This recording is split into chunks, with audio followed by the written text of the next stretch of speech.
Fault Lines. Welcome back to Fault Lines on Radio Sputnik. My name is Jamal Thomas. I'm joined by my co-host Shane Stranahan, coming to you live out of our station in Washington, D.C. Well, Joe Biden has just put forth a $2.5 trillion infrastructure bill. Now, this bill supposedly is going to be paid off by tax increases. Now, Mitch McConnell has basically said no on its face.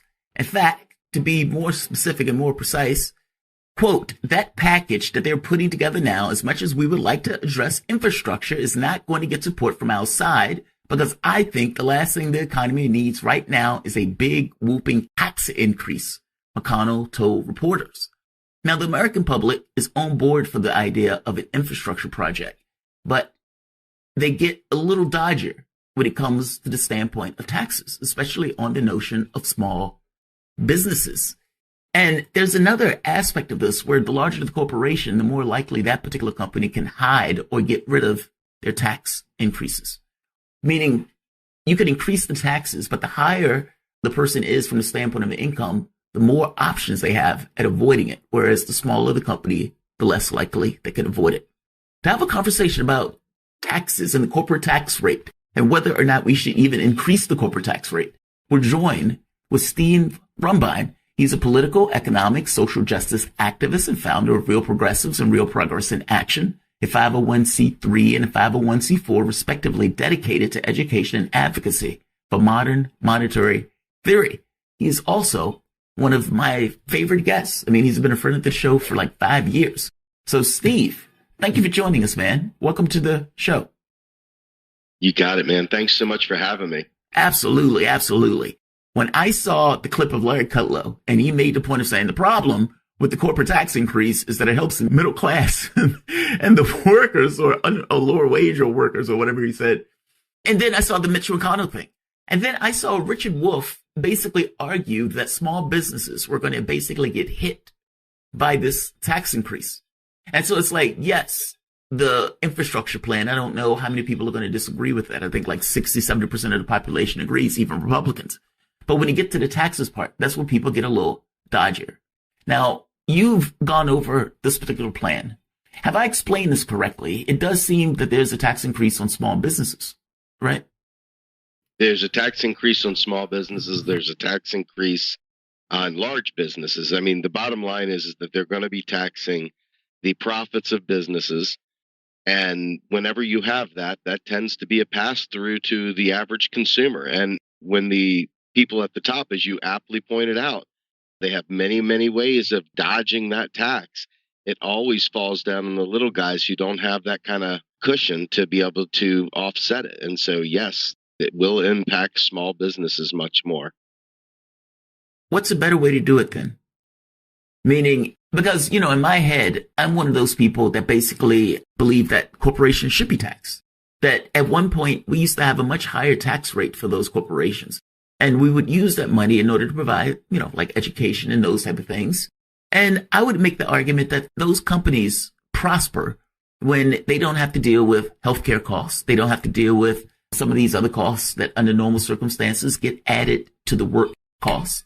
For example, healthcare costs is a good one. What if companies didn't have to pay that? And the way that they have to compete with companies abroad that actually don't have to pay for healthcare. What would that mean for the money that people would have in their pockets? And what would that mean for what the corporation has? Does it make sense? Like them paying a higher tax rate didn't destroy corporate America. In fact, corporate America was able to basically flourish in the 70s and the 80s with a much higher tax rate. So what's the negative about it beyond what I've mentioned here? I think the focus should be turned to the CEOs and the other non-wage earning capital gains, stock option folks. I think it needs to be pointed right there because it's in those profits that the bad things happen in corporations.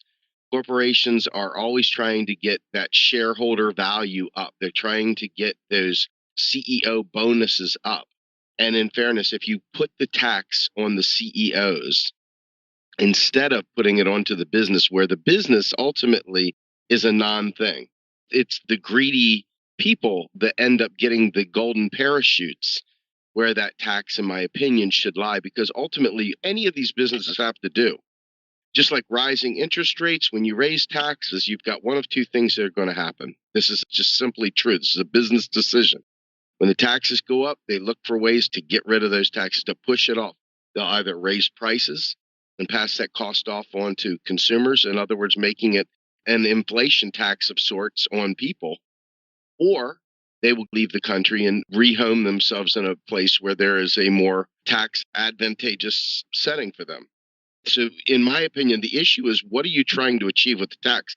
If you know me by now, you should know that I'm going to tell you that federal taxes aren't funding any of these programs.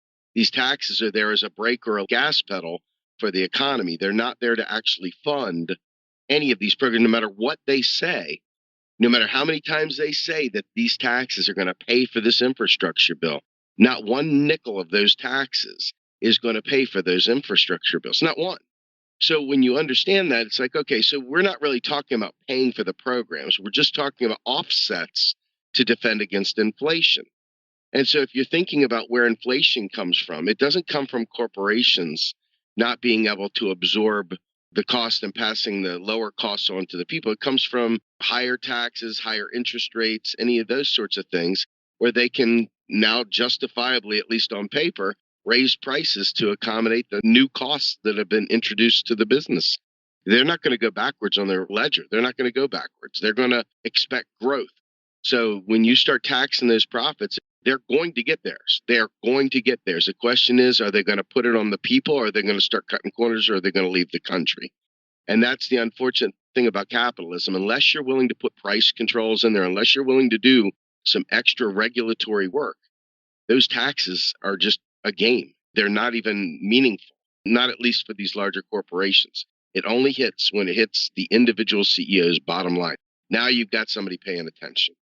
Interesting take. Well, here's the thing, Stephen, coming back to the point you were making about hitting the CEO specifically, but also generally the investing class, I guess, in general, that's where you're going with the capital gains folks and the stock options crowd. I mean, here's the thing. I kind of want to ask you to disambiguate a little bit, because on the one hand, you have rampant speculation, you have self-serving policies coming from Washington to Wall Street with a very tight line of communication, clearly between the two. You saw it with the fallout of the Great Recession back in 2008, 2009. Nothing fundamentally was changed or resolved. It's just you had mergers and acquisitions on the high level with banks swallowing up other banks, making a lot of money. I get that. And we need to solve those deeper problems. And I don't like pure speculation. I don't like the fact that so much of our economy, so much of our GDP, and so much of the USD, to be specific, so many American dollars are basically thrown into this sort of stock market lottery system in order to keep this bubble going. That's the way I see it. On the other hand, sort of laying that all out, on the other hand, you don't really have pensions anymore. How most people look to saving up to retire is you put money away in a 401k, you put money away maybe in some investments. Hopefully you put enough of it away over the course of the decades leading up to the age where you want to retire, that by the time you get there, you have money stockpiled, and it's not just stockpiled, it's been slowly growing because you have it invested in the market. If you had to put in policies that would benefit the latter group of people, if that's how you've got to save for retirement, you should be able to do so. You don't want people working their entire gosh darn lives. How do you benefit that latter group of people while also managing, because I hear the justified criticism and complaints about the first group. I think you get my question. How do you benefit the second? How do you basically tax effectively the first group without destroying the retirement savings of the second? Steve, what's your take? You're 100% right. And that is the conundrum, right? So once you've allowed pensions, or stretched this out further, imagine Social Security being privatized, and you've got this same problem you're laying out right now, okay? Look at the Arkansas Teachers Union. Right now, they are fighting with Goldman Sachs at the Supreme Court, going back to that 2008, 2009 crash when Goldman invested their Arkansas teachers' pension stuff in these bum CDOs and basically destroyed their pensions. All that stuff just washed away, basically. And so they're fighting tooth and nail over the fraud that's going on there. So I think, unfortunately, we're looking at two different things here, right? I believe that we should nationalize pensions. That's something that there's no legislative mandate to do this. So what I'm thinking doesn't much matter in the grand scheme of things. I would personally like to see it all nationalized. I hate seeing any of this stuff in the private sector because the private sector has a motive, and it isn't you, it's profit. And when it comes to federal government, we know we could put these things into government bonds and we could choose a percentage. The government chooses the percentage it pays on its bonds because it creates that money at will. So if it wanted to say we want pensioners to grow their savings at 6%, they could make those bonds yield at 6%. They could do that. They can set that. That's one of the things they can do without any problem at all. So a lot of this is putting faith in a market that has never served mankind. It's served a few people win. Most people don't win. Most people don't have the huge windfall. So I think that what we're doing is we're trying to save a speculative environment instead of putting it into a secure environment. Now, that said, how do you craft a tax policy? That's for smarter minds than mine to put that together. I can just say this. I don't believe for a minute that when you look at a CEO's parachute versus the average rank and file person, I think there's probably some differentiators there that we could zero in on. One of them being the way the structure of the CEO's payouts are done. I don't think that we're talking about necessarily taxing those capital gains for average people. I think we could find a way to craft whatever that policy would be to say based on XYZ conditions. But again, I'm not a tax policy expert, but I can tell you right now that by putting a tax on the business, it will become a pass-through. That's why I'm saying put it on the people. They can't pass that through. The CEO cannot pass that cost through. The business is still profitable. He's just not making as much money. And so I think that that's a way to look at this. The particulars, like I said, I pass that off to smarter minds. Very interesting. Fair enough. You know what? Yeah, I would say we're about out of time. We got to close this one out. But Steve, thank you for joining us. Interesting conversation. You got it. Thanks, guys. Hey, for those listening, that was Steve Grumbine, political, economic, and social justice activist and founder of Real Progressives and Real Progress in Action. Those are a 501c3 and 501c4, respectively, both dedicated to education and advocacy for modern monetary theory. You can follow Steve on Twitter at SDGrumbine and at Real Progress US. And you're listening to Fault Lines with Thomas and Stranahan.